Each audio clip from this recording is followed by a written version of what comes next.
So which of the great hubs of expansion will your tower force be drawn from? Let's talk about which tower septs to choose when playing Warhammer 40k.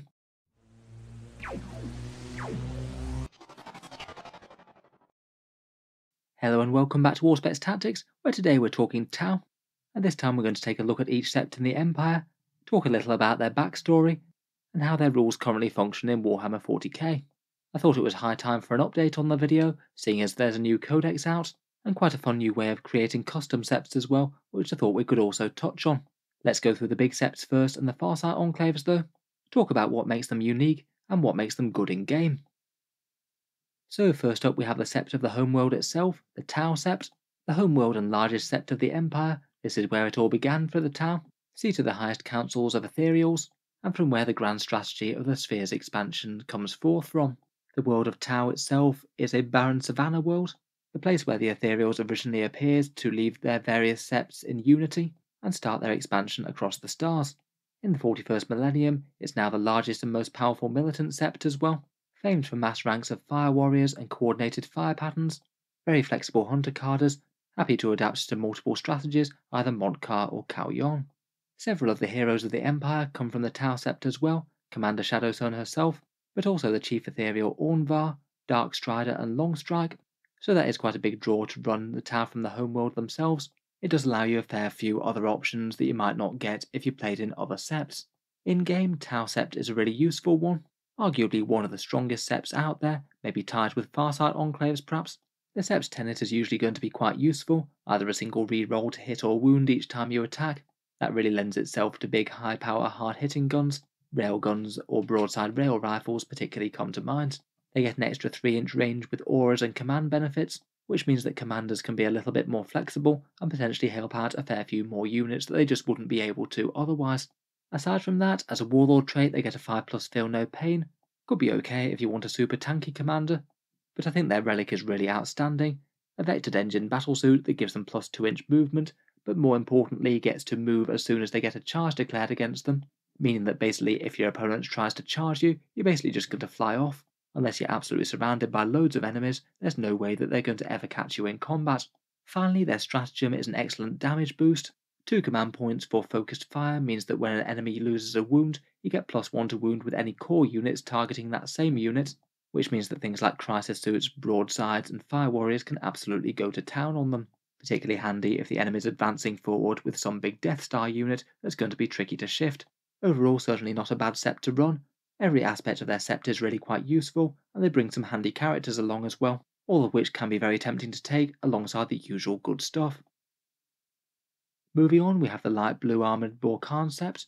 Bork'an is quite an early Tau Empire sept.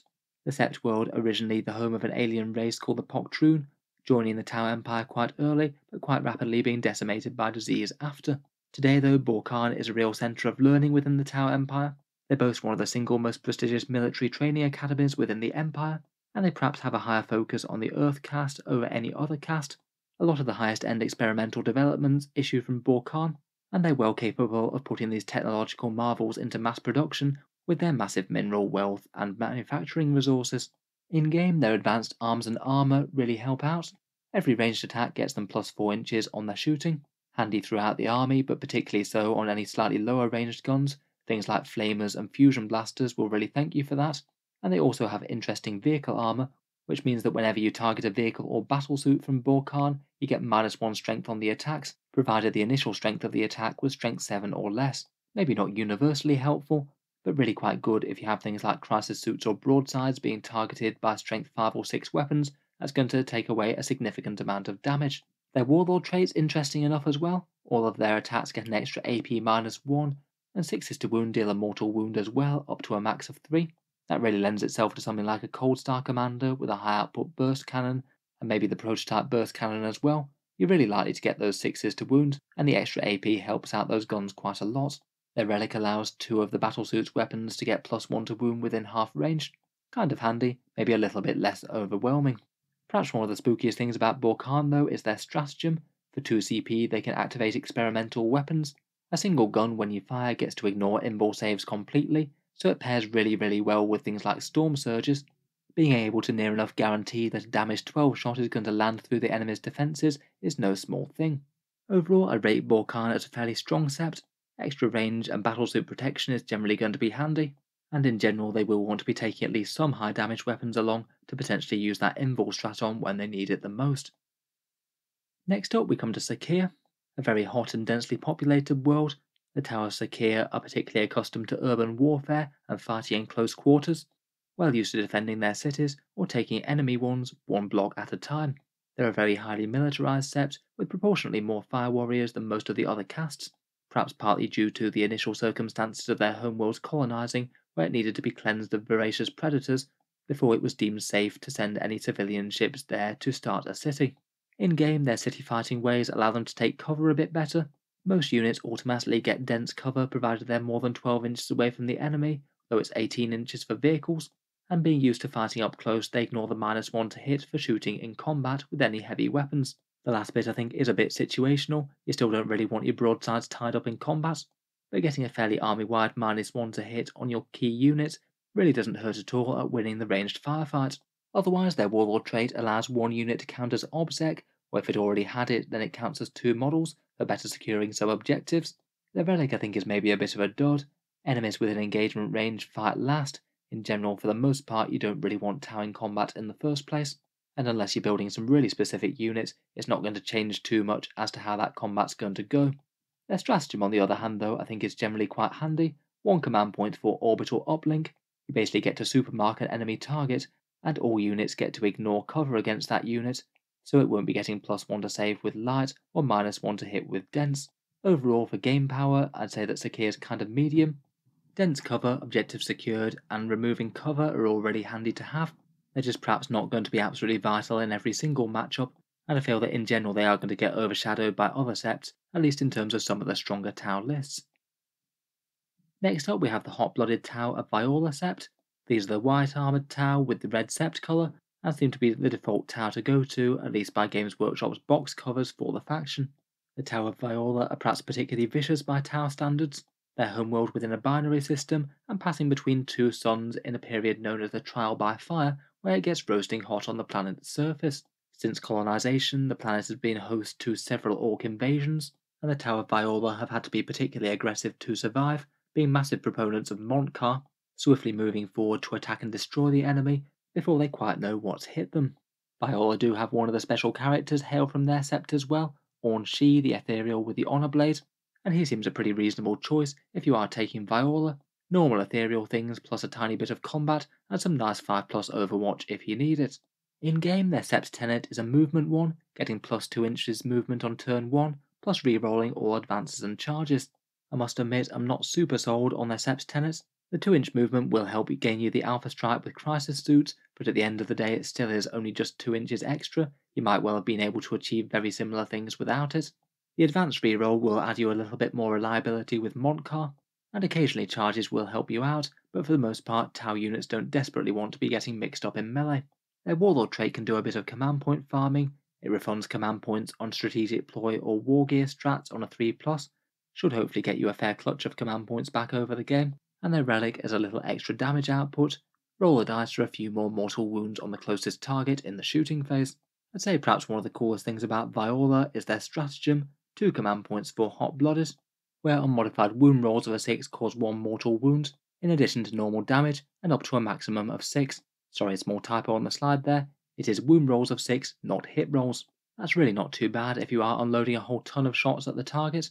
Pretty brutal with say something like a whole ton of broadsides with smart missile systems, or a load of crisis suits with airbursts or burst cannons, but you still very much are paying for that extra damage output with 2 CP. In general, I'm perhaps not super convinced on Vior'la. I'd say they're perhaps one of the weaker septs out there right now. Probably the biggest draw to them is being able to make some very big moves turn 1. If the extra move and advance distance does get you line of sight on a key target, I guess it could well be worth it. Next up we come to Dal'yth, a verdant and rich planet, which rather appropriately has a rather high proportion of the water caste, and perhaps quite appropriately often likes to use trickery and guile to accomplish their goals, rather than just direct brute force. Their sept was the birthplace of the famed commander Puretide, and they have strong ties to alien allies nearby, and have many auxiliaries within their ranks. They're also famed as the sept that broke the Damocles Gulf Crusade, stopping the Imperium dead in their tracks, and cementing the Tau as one of the major players in 40k. In game, their Sept Tenet gives infantry light cover at range no matter how close they are to the enemy. That's quite nice, broad and wide reaching. And they are basically the Sept that you want to choose if you want to field loads and loads of Kroot, as the Sept Tenet also allows auxiliary units to gain Mont'ka and Kauyon, both of which are great, but I think that Kroot mercenaries in particular get a lot out of Mont'ka. They ideally do want to be shooting at fairly close range with those AP0 rifles. Their Warlord trait gives them a 6-inch aura of +1 leadership and allows nearby auxiliaries to use marker lights as well. Again, not a bad one to have if you're in the centre of a whole bunch of Kroot. And their relic's a stealthy one. They can't be shot unless they're closest or the enemy's within 12 inches, and they gain a 5+ invul save if they didn't already have a shield generator. Finally, their stratagem is Outflank, 1 CP to allow a core or auxiliary unit within 9 inches of the board edge to go into strategic reserve. That one can be handy for a little bit of late game redeploying perhaps, and is quite a powerful option for getting late game actions done when hopefully the enemy army is somewhat thinned out. Strength wise, I'd say they're probably medium to weaker, I'm afraid. The light cover thing is handy, particularly on crisis suits and broadsides, where it means that they can be very flexible about where they set up, but besides that, a lot of the benefits seem a bit passable. Certainly not useless though, and to be honest, I think the main use of Dal'yth is probably just going to be to field the massive Kroot army meme list if you want to. Just putting some crazy blocks of Kroot warriors down on the table, and giving them all a fair bit more damage output with Mont'ka. Next up, and leaving the worlds loyal to the Ethereals behind, we have the Farsight Enclaves, Commander Farsight's string of renegade worlds that seceded from the Empire following the mysterious death of the expedition's Ethereals, and perhaps awakening to their slightly disturbing level of control over the whole of Tau society. Commander Farsight refused to be recalled following his crusade into the Damocles Gulf, establishing a whole ring of fortified worlds along it, which have very scant communication with the rest of the Empire. The Tau of the Enclaves tend to be a little bit less well supported in terms of the heaviest gear or alien auxiliaries, generally making war with massed fire warriors and a lot of crisis battlesuits, employing Commander Farsight's way of the short blade, fighting at very close range and very viciously. Character-wise, of course you can play with Commander Farsight himself with the Enclaves, one of the most iconic battlesuit commanders around. You definitely win points for carrying a massive blade. Quite nice to have a bit of melee countercharge threat. I say it's reasonable for the points, though maybe not enormously outstanding.